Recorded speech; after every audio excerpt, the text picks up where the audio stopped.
Hello friends, the Odyssey finally complete చేయడం జరిగింది. మన స్పైడీ ఫ్యాన్స్ ఉంటారు కదా, టామ్ హోల్డన్ ఫ్యాన్స్ ఉంటారు కదా, వాళ్ళైతే మ్యాక్సిమం సినిమాకి వెళ్ళకపోవటమే బెటర్ అనమాట.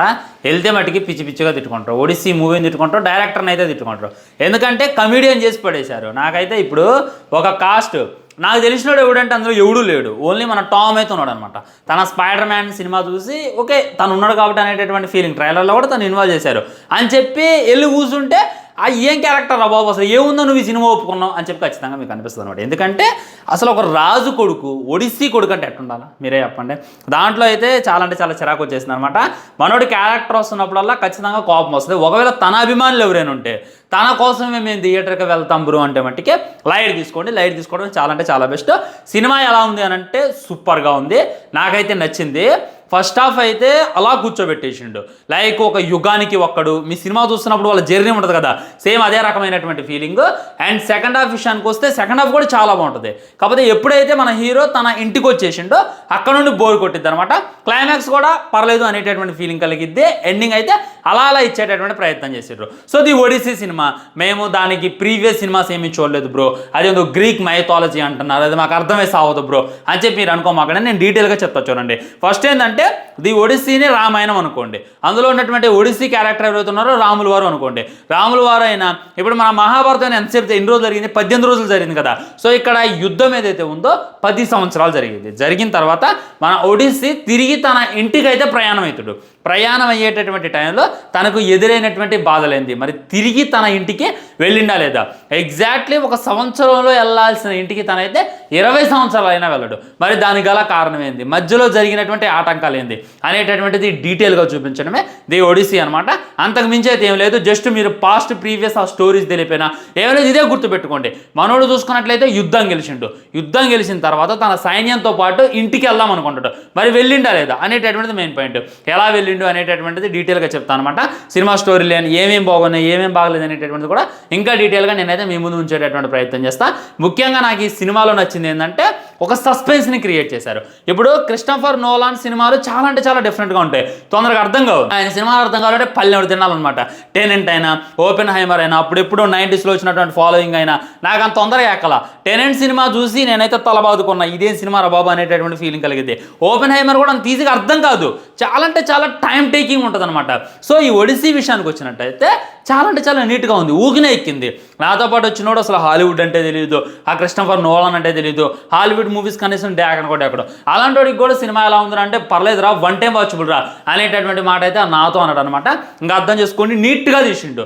అంటే అందరికీ అర్థం కావాలి అనేటటువంటి ఉద్దేశంతో నాట్ ఓన్లీ హాలీవుడ్, ఇండియన్స్ ఆడియన్స్ని కూడా నేను అట్రాక్ట్ చేయాలి, ప్రపంచంలో ఉన్నటువంటి ప్రతి ఒక్కరిని కూడా నేను అట్రాక్ట్ చేయాలి అనేటటువంటి ఉద్దేశంతో కానీ సినిమా తీసిండు అనేటటువంటి ఫీలింగ్ అయితే నాకు కలిగింది అనమాట. అంటే సినిమా స్టార్ట్ అయిన దగ్గర నుండి ఇంటర్వెల్ అయిన దాకా కూడా భలే ఉంటుంది, ఒక్కొక్క సీన్ ఉంటుంది నెక్స్ట్ లెవెల్. ఇది హాలీవుడ్ మూవీ ఎలా అనేటటువంటి ఫీల్ అవుతుంది. నిజంగా అది హాలీవుడ్ మూవీ కదా. అదేవిధంగా ఎక్కడా కూడా డిసప్పాయింట్ కాకుండా అలా కట్టిపడేసేటటువంటి ప్రయత్నం చేశారు. ఫస్ట్ చూసుకున్నట్లయితే తను మన ఒడిస్సీ తన గతాన్ని మర్చిపోతాడు. గతాన్ని మర్చిపోయి ఒక దీవిలో ఒక లేడీ దగ్గర ఉంటాడు. మధ్య మధ్యలో తన గతాన్ని అయితే తనకు గుర్తొస్తూ ఉంటుంది, తొంగుతూ ఉంటాడు. ఓకే మేము అలా చేసాం ఇలా చేసాం అనేటటువంటివి గుర్తు తెచ్చుకుంటూ ఉంటాడు అనమాట. సో తన గతం మర్చిపోవడానికి గల కారణం ఏంటంటే తను ఒక పెద్ద స్ట్రాటజీ అది. అంటే ఇప్పుడు మన తెలుగు సినిమాలు ఎలా ఉంటాయి మీరే చెప్పండి, హీరో ఒక గుద్దు గుద్దిందంటే 100 మంది లేదా అవతల పడాలి. కానీ ఇక్కడ అది ఒడిస్సీ చూసుకున్నట్లయితే మోస్ట్ పవర్ఫుల్, ఒక పెద్ద యుద్ధాన్ని గెలిపించిండు. కానీ పట్టుమని 10 మందిని కూడా నిలబెట్టి కొట్టలేడు. పట్టుమని 10 మందిని కూడా కొట్టడం అనమాట. అలా మనల్ని హ్యాండిల్ చేయటం, అలా మనల్ని గ్రిప్పింగ్గా కూర్చోబెట్టడం ఏదైతే ఉందో అది గొప్ప అనేటటువంటి ఫీలింగ్ అయితే నాకు కలిగింది. సినిమా స్టార్ట్ అయినప్పుడు ఏంటంటే మన టామ్ చూసుకున్నట్లయితే తన కొడుకు అనమాట, తాను తన భార్య ఉంటుంది, మన ఒడిస్సీ వైఫ్ ఉంటుంది, తను ఒడిస్సీ కోసం ఇంక ఎదురు చూస్తూ ఉంటుంది. తను వస్తాడు అనేటటువంటి ఎదురు చూస్తూ ఉంటాడు. సో అక్కడ ఉన్నటువంటి తన బంధువుల వారైనా, అక్కడ ఉన్నటువంటి తన సైన్యంలో వారైనా ఎలాగైనా సరే తన ఒడిస్సీ భార్యని పెళ్లి చేసుకొని ఆ సింహాసనాన్ని అధిష్ఠించాలి అనేటటువంటి ఆతృతతో ఎదురు చూస్తూ ఉంటారు. సో కొడుకు చూసుకున్నట్లయితే పిల్ల బచ్చాగాడు, చేతకాలన్నాడు, అడ్డమైన వాళ్ళతో తనలో తింటాడు. ఎవడో దారిని పోయే దానయ్య గాడు వచ్చినా, ఎవరో దారిని పోయే గొట్టంగాడు వచ్చినా వాడు కొట్టినా కింద పడతాడు. అక్కడే నాకు చిరాకు వచ్చింది. ఇప్పుడు నువ్వు ఒడిస్సీ కొడుకువి, అలాంటప్పుడు ఆయనలో ఉన్నటువంటి వీరత్వం నీలో 1% ఉండాలి కదా. ఒడిస్సీ చూసుకున్నట్లయితే అంత పెద్ద యుద్ధాన్నే గెలిపించిండు. అలాంటిది నువ్వు కనీసం కనీసం ఒక్కని కూడా కొట్టలేకపోతే అసలు నువ్వు ఎందుకు అనేటటువంటి ఫీలింగ్. ఇంకా ఏంటంటే అసలు అది ఎవడేసిన తాళ్ళతో పసగాడు ఎవడేసినా కానీ సరిపోతే దానికి మనం టామ్తో ఎందుకు వేయించారో తను ఎందుకు వేసిండు. నెక్స్ట్ చూసుకున్నట్లయితే జూలై 30న స్పైడర్ మ్యాన్ సినిమా రిలీజ్ అవుతుంది, 4/5 రిలీజ్ అవుతుంది. సో ఫ్యాన్స్ ఎక్స్పెక్ట్ చేస్తారు కదా ఈ జూలై చూసుకున్నట్లయితే మా టామ్ బాయ్ అని చెప్పి వెళ్తారు కదా, అలాంటి వాళ్ళకైతే ఫుల్ డిసప్పాయింట్మెంట్. సో కొడుకు అయితే చేతగానోడు అనమాట, ఎలాగైనా సరే తను పెళ్లి చేసుకోవాలి, ఆ రాజ్యాన్ని ఆక్రమించుకోవాలని చెప్పి అక్కడ ఉన్న వాళ్ళందరూ కూడా ఎదురు చూస్తూ ఉంటారు. కానీ తన భార్య చూసుకున్నట్లయితే లాయల్గా తన కోసమే ఎదురు చూస్తూ ఉంటుంది. సో ఆ టైంలో ఎగ్జాక్ట్లీ దీవిలో అయితే స్టోరీ లైన్ అనేటటువంటిది ఓపెన్ అయింది. దీవిలో మనోడంతా కూడా ముసలోడైపోతాడు, ఒడిస్సీ ముసలోడైపోతాడు, ఒక బోట్ని తయారు చేసేటటువంటి ప్రక్రియలో ఉంటాడు. తనకి మధ్య మధ్యలో గతం గుర్తొస్తుంది. సో తన కొత్త గర్ల్ ఫ్రెండ్ ఎవరైతే ఉన్నారో తను అడుగుతుంది అనమాట, అసలు నువ్వు ఏం జరిగింది ఏమైంది అనేటటువంటిది అడగగా తనైతే చెప్పడం మొదలు పెడతాడు. ఒక్కొక్క సీన్ ఉంటుంది, చాలా అంటే చాలా యూనిక్గా ఉంటుంది. ముఖ్యంగా ఆ గుర్ర బొమ్మలో ఉన్నటువంటి సీన్ నాకు చాలా ఆశ్చర్యానికి గురి చేసింది అనమాట. అది ఎవడు కూడా ఎక్స్పెక్ట్ చేయడు. ఓపెనింగ్ షాట్లోనే ఒక గుర్ర బొమ్మ సముద్రంలోకి కూరుకుపోయి ఉంటుంది, దానికైతే ఒకడు కాపులా కాస్తూ ఉంటాడు, ఆయన వచ్చి చంపేస్తారు. అక్కడ ఉన్నటువంటి సైన్యం అంతా కూడా ఆ రాజ్యంలోకి ఆ గుర్ర బొమ్మని లాక్కొని వెళ్తారు. ఆ గుర్ర బొమ్మతో ఏం చేసుకుంటారా అని చెప్పి ఫస్ట్లో అనిపిస్తుంది. కానీ ఆ సినిమా మధ్యలో మళ్ళీ దాన్ని చూపించేటటువంటి ప్రయత్నం చేస్తారు. అదే గుర్ర బొమ్మలో ఆ సైన్యం అయితే ఆ మొత్తం ఆకలి లేకుండా నిద్ర లేకుండా నీళ్లు లేకుండా అందులో గడుపుతూ ఉంటారు. ఎప్పుడైతే రాత్రి అయితే వాళ్ళు ఆ గుర్రంలో నుండి బయటకు వచ్చి ఆ రాజ్యాన్ని అంతా కూడా నాశనం చేసి ఆక్రమించేటటువంటి ప్రయత్నం చేస్తారు. ఈ సీన్ నాకు చాలా అంటే చాలా బాగా నచ్చింది. అరే ఈ ఆలోచన ఎవడికి రాదేమోరా అనేటటువంటి ఫీలింగ్ తప్పకుండా కలిగింది అనమాట. నెక్స్ట్ ఇంకొందంటే ఒక పెద్ద ఆకారం ఉంటుంది అనమాట, ఒంటికండి రాక్షసుడు. మనం బైబిల్లో చూసుకున్నా ఖురాన్లో చూసుకున్న దజ్జాల్ అనేటటువంటిది బోధించారు. సో ఆ ఒంటికండి రాక్షసుని కూడా రెఫరెన్స్ చాలా అంటే చాలా బాగుంటుంది, వాడిని వేసేసేటటువంటి విధానం కూడా చాలా బాగుంటుంది. అండ్ ఇంకా ముందుకెళ్ళే కొద్దీ మీరు ట్రైలర్ క్లిప్లో చూసే ఉంటారు అనమాట, ఒక 5-6 అడుగుల మనుషులు ఉంటారు, వాళ్ళు 5-8 అడుగుల మనుషులు ఉంటారు, వాడు ఒక్కొక్కడు భయంకరంగా ఉంటారు, వాడు వచ్చి ఏరేరి పడేస్తారు మనల్ని. ఆ ఫైట్ కూడా నాకు చాలా యూనిక్గా అనిపించింది. అండ్ సముద్రంలో సుడిగుండం సీన్ అయినా. అండ్ ఇంకొక కొత్త క్యారెక్టర్, ఇది ఎక్కడ కూడా ట్రైలర్లో డిస్కషన్ చేయాలి. ఒక లేడీ ఉంటుంది, తను ఒక దీవిలో ఉంటుంది. ఎవరైనా మనుషులు వస్తే, ఎవరైనా మగవాళ్ళు ఆడవాళ్ళు జోలిపోద్దు, మగవాళ్ళతో ఏం చేసిద్ది అంటే ఆ మగవాళ్ళందరినీ కూడా జంతువుల్లో మార్చేస్తుంది. ఆ సీన్ కూడా చాలా యూనిక్గా ఉంటుంది. చెప్పుకుంటూ పోతే అలాంటి సీన్ చాలా అంటే చాలా ఉంటాయి అనమాట. సో నేను చెప్పేది ఒకటే, డెఫినెట్లీ వెళ్ళండి, థియేటర్లో చూసేటటువంటి ప్రయత్నం చేయండి. చాలామంది ఇది ఐమాక్స్లోనే చూడాలి, ఐనాక్స్లోనే చూడాలి, మా ఏరియాలో ఐమాక్స్లో అలాంటివి ఏమి లేవు. నేను వెళ్ళింది సింగిల్ స్క్రీన్లోనే, అయినా కానీ మ్యూజిక్ చాలా అంటే చాలా బాగుంది. సినిమా చూసుకున్నట్లయితే 2 గంటల 55 నిమిషాలు ఉంది. ఎక్కడ కూడా నాకు అరే ఇది మిస్ అయింది అది మిస్ అయింది అనేటటువంటి ఫీలింగ్ రాలా.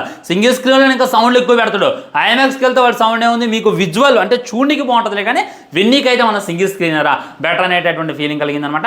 ముఖ్యంగా అంటే అలా గ్రిప్పింగ్గా మెయింటైన్ చేస్తూ తీసుకెళ్లారు. కొద్దిగా క్లైమాక్స్ని కొద్దిగా మన ఒడిసి తిరిగి ఇంటికి వచ్చిందాన్ని ఇంకా ప్రాపర్గా హ్యాండిల్ చేస్తే చాలా అంటే చాలా బాగుండేది అనేటటువంటిది నాకున్నటువంటి గట్టి ఫీలింగ్ అనమాట. ఆల్రెడీ ఫైనల్ ట్రైలర్ని రిలీజ్ చేస్తే దానికి చూసుకున్నట్లయితే ఆల్మోస్ట్ 50,000 లైక్స్ వస్తే 2,55,000 డిస్లైక్స్ వచ్చాయి.